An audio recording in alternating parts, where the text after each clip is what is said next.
ये बसिया रउआ से हम खाओ नंदलाल रवि जी। ये बसिया रउआ से हम कहिए से कहतानी बलवा जाई के ले आई दम हटावल से ओ जनवा जाई के ले आई दम हटावल से ओ लाली भाई देखा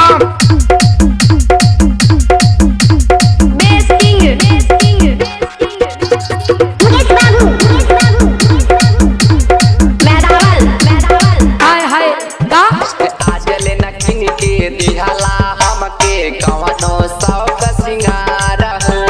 बड़ा खाली हो बला मुआ नाम के भातार हो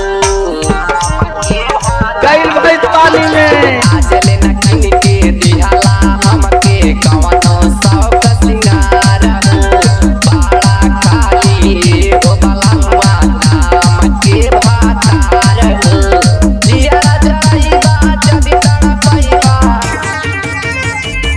चला जिया जाईबा जदी तड़पईबा देहब ना परोस के थाली बलमुआ जाई के ले आई दम हटावल से ओ लाली जनवा जाई के ले आई दम हटावल से ओ लाली